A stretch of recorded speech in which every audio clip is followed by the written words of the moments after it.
मतलब चाइना से डरते हो कि चाइना शक्ति का है ही नहीं है लड़ने की इतनी बड़ी ताकत।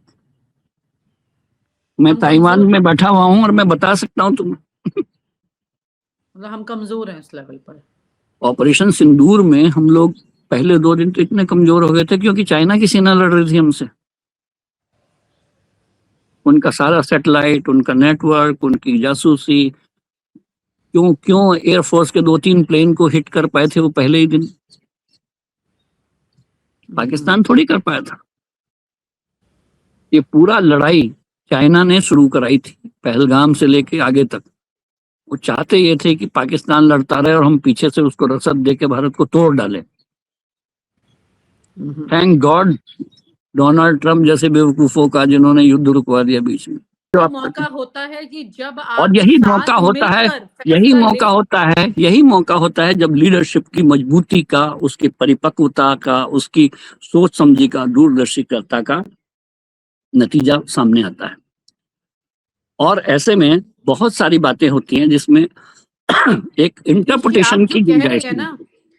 ये बात बहुत सारी परतें खोलती है, क्योंकि जो दूसरे देश में वॉर रुकवा सकता है वो अपने देश की एक ऐसी रात, कोई ऐसी घटना जिसमें आपके जनरल को आपका साथ चाहिए, उस वक्त आपने कहा कि आप ये करिए, यानी कि आपने वहां पर उस तरह का स्टैंड नहीं लिया और बाहर आपने स्टैंड लिया। ओवरऑल स्ट्रैटेजी, अगर यहाँ पर इंदिरा गांधी जिसका जिक्र किया जाता है कि वो बॉर्डर पर पहुंच जाती थी, क्या आपको लगता है कि उनके स्टैंड्स यहाँ अलग होते अगर एक बार हम इसे कंपेयर करें?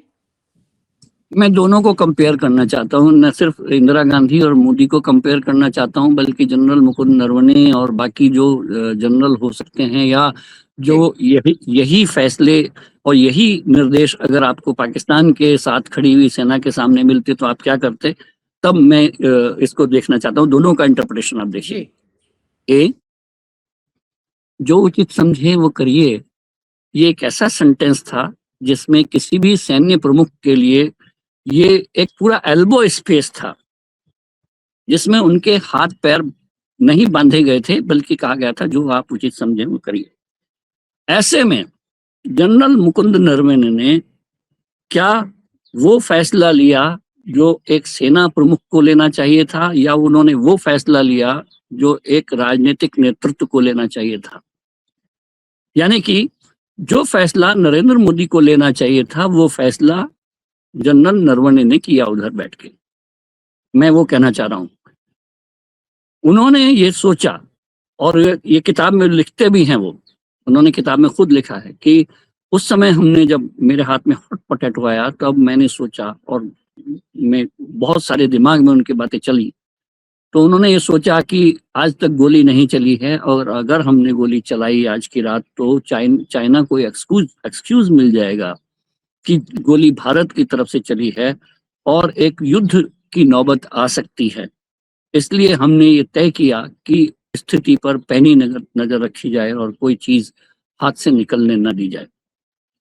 तो अब ये फैसला मैं सेना के कई जनरलों से पूछना चाहता हूं, और ये इस पर बहस होनी चाहिए कि ये फैसला, सेना प्रमुख का ये फैसला राजनीतिक था या सैन्य कौशल के आधार पर लिया गया फैसला था। इस पर दूसरा मेरा पॉइंट है ये मेरा, कि अगर यही टैंक चाइना के ना होते, यही टैंक अगर भारत की LOC की ओर, पाकिस्तान की ओर से बढ़ रहे होते, तो क्या हमारे नॉर्दर्न आर्मी कमांडर सेना प्रमुख से पूछते कि क्या करना है, या फिर क्या हमारे सेना प्रमुख अपने प्रधानमंत्री से पूछते कि क्या करना है? इसको आप अगर पाकिस्तान की तरफ मोड़ेंगे तब स्थितियां स्पष्ट हो जाएंगी। पाकिस्तान की ओर से बढ़ते हुए टैंकों को हमारे सैनिकों ने देन एंड देयर निपट लिया होता, उनको वहीं पर हलाक कर दिया होता, शायद पॉलिटिकल नेतृत्व से पूछने की नौबत नहीं आती। दूसरे, अगर ऐसा फैसला, ऐसा निर्देश प्रधानमंत्री की ओर से आर्मी चीफ को पाकिस्तान के मामले में मिला होता कि जो उचित समझे वो करिए, तो मुझे लगता है कि भारतीय सेना ने उस समय पाकिस्तानी टैंकों का भुरकस बना दिया होता। क्योंकि उसका अर्थ वो ये नहीं सोचते कि फिर पाकिस्तान के साथ युद्ध होगा या नहीं होगा। फिर तो वो जो उचित समझे वो करे और फिर पाकिस्तान की जो बुरी हालत हमारी सेना ने की होती, उसका अंदाजा आप शायद नहीं लगा सकते। और इन दोनों को कंपेयर करते हुए मैं आपको ये बता रहा हूँ कि ये हमारा कॉन्फिडेंस लेवल क्या है। पाकिस्तान के साथ हमारी सेना को न सिर्फ लड़ने बल्कि जीतने की आदत पड़ चुकी है। हमने उसको कई मैदानों में 1948 में, 1965 में, 1971 में, कारगिल की लड़ाई में, ऑपरेशन सिंदूर में, आप मैं कितने उदाहरण गिना सकता हूँ कि जब हमारी सेना को पाकिस्तान से लड़ने और उनको परास्त करने, उनको हर तरह से तोड़ डालने की आदत पड़ चुकी है।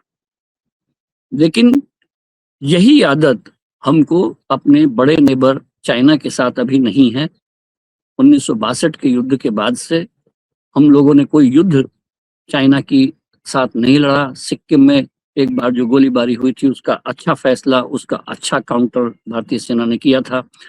और जो गालवान में हुआ था 2020 में, और ये उसी का हिस्सा है जिस पर हम बात कर रहे हैं, वो भरपूर तैनाती सेना ने करके दिखाई, लेकिन लड़ाई अभी तक हमने नहीं लड़ी है। तो एक सैन्य जनरल ने उस समय 2 फैसले लिए। उन्होंने एक सैन्य फैसला लिया कि हम इस टैंकों को आगे नहीं बढ़ने देंगे, और पॉलिटिकल फैसला ये लिया कि ऐसा कुछ नहीं करेंगे कि चीन के पास ऐसा कोई हथियार, कोई ऐसा एक्सक्यूज, बहाना उनके हाथ लग जाए कि वो हम पर युद्ध कर दे। यानी कि हम युद्ध नहीं चाहते थे, ये एक सेना प्रमुख ने वो फैसला लिया जो एक प्रधानमंत्री को लेना था कि युद्ध नहीं चाहिए, जबकि हम यही फैसला पाकिस्तान के मामले में नहीं करते हैं। लेकिन अगर यहाँ पर नरवणे अगर युद्ध की तरफ चले जाते, परिस्थितियां ज्यादा बिगड़ जाती, तो क्या उस वक्त हमारी लीडरशिप यानी नरेंद्र मोदी जो ये कह रहे कि उचित फैसला जो आपको लगे सही वो ले लीजिए, वो कैसे इस सिचुएशन को आगे बढ़ते? फिर देखिए, अगर वो फैसला लेते कि गोली चला देते हैं टैंकों को रोकने के लिए, इनको रौंद देते हैं और फिर एक युद्ध हो जाता, तो एक किताब नरवणे फिर से लिख सकते थे कि मुझे तो कहा ही गया था, आपने तो कहा ही था कि जो फैसला लीजिए, जो उचित हो समझे फैसला लीजिए। मैंने तो जो उचित समझा वो फैसला लिया, अब मुझे आप क्यों दोष देते हैं? हार का ठीकरा फोड़ने के लिए नेतृत्व भी होता है, सेना भी होती है। और कई बार ऐसा हमने पिछली वाली लड़ाई में भी देखा, 1962 की जंग में भी, जब एक फॉरवर्ड पॉलिसी अपनाई गई। हमने कहा कि जहां तक हमारा फॉरवर्ड है, जहां पर मैदान खुला है, हम लोगों को वहां पर अपना तंबू गाड़ देने चाहिए। उसके बाद एक युद्ध हुआ, फिर पता नहीं सब, उसके बाद रिपोर्ट आई, हेंडरसन बुक्स रिपोर्ट आई, और फिर नेहरू को बचाने की, उसके बाद सेना प्रमुखों पर ब्लेम करने की साजिशें हुई। अब बातें चली कि किस तरह से हमारी सेना ने ऐसा एडवेंचर किए थे कि चाइना को ये मौका मिल गया था और ऐसा हो गया था। तो अभी वो हुआ नहीं है। जो उचित था वो कब तक उचित है, वो फैसला कब तक सही है, ये इतिहास तय करता है।